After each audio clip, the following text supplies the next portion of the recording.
বাংলাদেশের রাজনীতিতে এক নতুন অধ্যায় শুরু হয়েছে। যে ব্যক্তি হাজারো মানুষের জীবন বদলেছেন, আজ তিনি দেশের অন্তর্বর্তীকালীন সরকারের প্রধান উপদেষ্টা।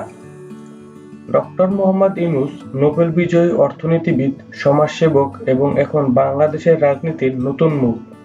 এত বছর পর কেন তিনি রাজনীতিতে এসেছেন, তার নতুন দায়িত্বের মাধ্যমে বাংলাদেশ কোথায় যাবে, এরকম হাজারো কোশ্চেন মানুষের মনে উকি দিচ্ছে। আজকের ভিডিওতে আমরা আলোচনা করব ডক্টর মোহাম্মদ ইউনূসের অতীত, বর্তমান এবং তার নতুন রাজনৈতিক দায়িত্বের সম্ভাব্য ভূমিকা নিয়ে।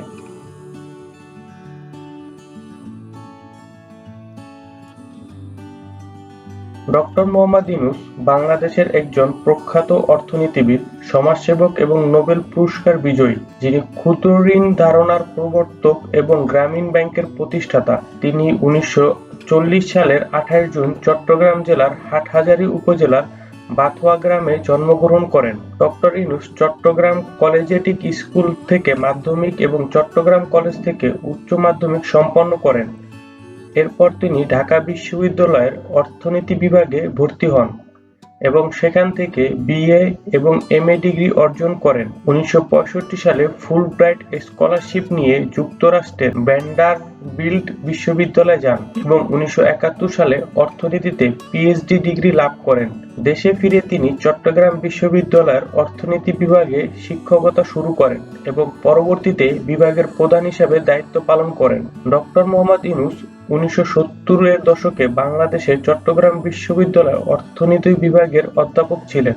সেই সময় তিনি বুঝতে পারেন প্রচলিত ব্যাংকিং ব্যবস্থা দরিদ্রদের ঋণ দিতে আগ্রহী নয়, ফলে তারা উচ্চ সুদের দাদন ব্যবসায়ীদের উপর নির্ভর করতে হয়। এই সমস্যার সমাধানে তিনি 1976 সালে পরীক্ষামূলকভাবে ক্ষুদ্র ঋণ কর্মসূচি চালু করেন। এরপর 1983 সালে গ্রামীণ ব্যাংক প্রতিষ্ঠা করেন, যা দরিদ্রদের, বিশেষ করে গ্রামের নারীদের জামানতবিহীন ঋণ দিয়ে স্বাবলম্বী হওয়ার সুযোগ করে দেন। তার এই মডেল শুধু বাংলাদেশে নয়, বিশ্বব্যাপী অনুসরণ করা হয়। তার কাজের স্বীকৃতি হিসেবে 2006 সালে নোবেলের শান্তি পুরস্কার লাভ করেন তিনি। এছাড়া তিনি বিভিন্ন সময় জাতিসংঘ, বিশ্ব ব্যাংক এবং নানা আন্তর্জাতিক সংস্থার সঙ্গে কাজ করেছেন এবং সামাজিক উন্নয়নে গুরুত্বপূর্ণ ভূমিকা রেখেছেন। বর্তমানে ডক্টর ইউনূস সোশ্যাল বিজনেস, সামাজিক ব্যবসার ধারণার প্রচার করছেন, যেখানে ব্যবসার লক্ষ্য শুধু মুনাফা নয়, বরং সামাজিক সমস্যার সমাধান করা। তিনি বিভিন্ন সামাজিক উদ্যোগ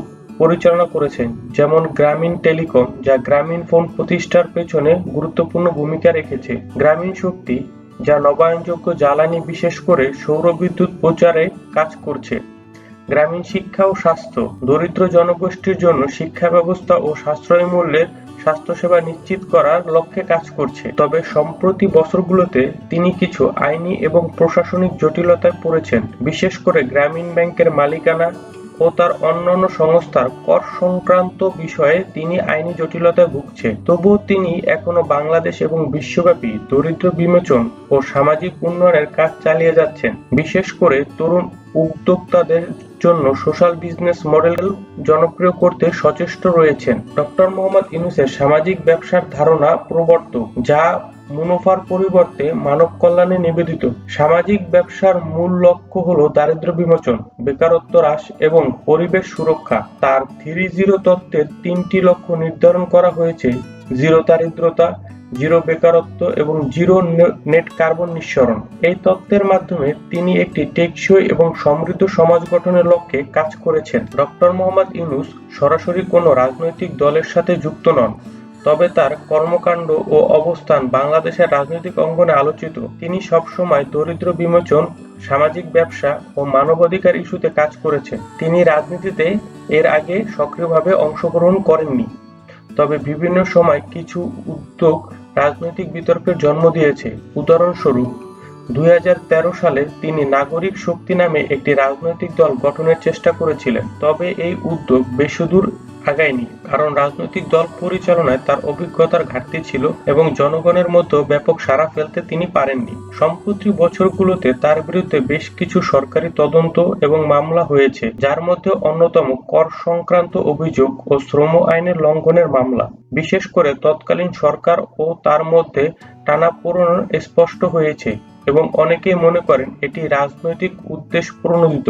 2023 সালে তার বিরুদ্ধে কয়েকটি মামলার আদালতে রায় হয় এবং তিনি জরিমানা পরিশোধ করেন। 2024 সালে আগস্ট মাসে বাংলাদেশের রাজনৈতিক পরিস্থিতিতে পরিবর্তন আসে। সাবেক প্রধানমন্ত্রী শেখ হাসিনার পদত্যাগের পর রাষ্ট্রপতি মোহাম্মদ শাহাবুদ্দিন জাতীয় সংসদ বিলুপ্ত করেন এবং শিক্ষার্থীদের দাবির ভিত্তিতে ডক্টর মোহাম্মদ ইউনূসকে অন্তর্বর্তীকালীন সরকারের প্রধান উপদেষ্টা হিসেবে নিয়োগ দেন। তিনি 2024 সালের 8 আগস্ট দায়িত্বভার গ্রহণ করেন এবং দেশের সুশাসন ও উন্নয়নে তার থিওরি তত্ত্বের বাস্তবায়নে কাজ করছেন। দায়িত্ব গ্রহণের পর ডক্টর ইউনূস দেশের রাজনৈতিক স্থিতিশীলতা ফিরিয়ে আনার জন্য বিভিন্ন পদক্ষেপ নিয়েছেন। 2024 সালের ডিসেম্বরে তিনি ঘোষণা করেন যে পরবর্তী জাতীয় নির্বাচন 2025 সাল থেকে 2026 সালের প্রথমার্ধের মধ্যে অনুষ্ঠিত হতে পারে। তবে তার নেতৃত্বাধীন অন্তর্বর্তীকালীন সরকার নিয়ে বিভিন্ন রাজনৈতিক দলের বিতর্ক ও সমালোচনা রয়েছে। বিশেষ করে ক্ষমতাসীন দলের সমর্থকদের মধ্যে এ সরকার সম্পর্কে মিশ্র প্রতিক্রিয়া দেখা গেছে।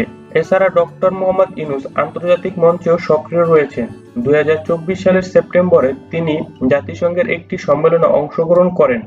সেখানে তিনি বাংলাদেশের বর্তমান পরিস্থিতি ও ভবিষ্যৎ পরিকল্পনা নিয়ে আলোচনা করেন। সার্বিকভাবে ডক্টর মোহাম্মদ ইউনূস দেশের রাজনৈতিক স্থিতিশীলতা ও গণতান্ত্রিক প্রক্রিয়া পুনরুদ্ধারের জন্য কাজ করে যাচ্ছেন। তবে তার নেতৃত্বাধীন অন্তর্বর্তীকালীন সরকার বিভিন্ন চ্যালেঞ্জের মুখোমুখি হচ্ছে।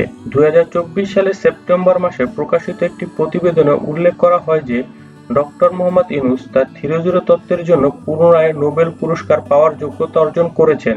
তার এই তত্ত্ব দারিদ্রতা, বেকারত্ব এবং পরিবেশ দূষণের বিরুদ্ধে লড়াই করার জন্য একটি বাস্তবসম্মত পরিকল্পনা হিসেবে বিবেচিত হয়েছে। এছাড়া তিনি অন্তর্বর্তীকালীন সরকারের প্রধান উপদেষ্টা হিসেবে দায়িত্ব গ্রহণ করার পর থেকে দেশের রাজনৈতিক স্থিতিশীলতা ও উন্নয়নের গুরুত্বপূর্ণ ভূমিকা পালন করছেন। ডক্টর মোহাম্মদ ইউনূস তার জীবনে বিভিন্ন পর্যায়ে সমাজের উন্নয়নের অবদান রেখে চলেছেন এবং তার কাজের মাধ্যমে বাংলাদেশ সহ বিশ্বব্যাপী প্রশংসা অর্জন করেছেন। ডক্টর মোহাম্মদ ইউনূসের অন্তর্বর্তীকালীন সরকারের প্রধান উপদেষ্টা হিসাবে কাজ করা আমাদের ইতিহাসের একটি গুরুত্বপূর্ণ অধ্যায় হতে চলেছে। একজন অর্থনীতিবিদ হিসেবে তিনি যে সফলতা অর্জন করেছেন তা বাংলাদেশের উন্নয়নে বড় ভূমিকা রেখেছে।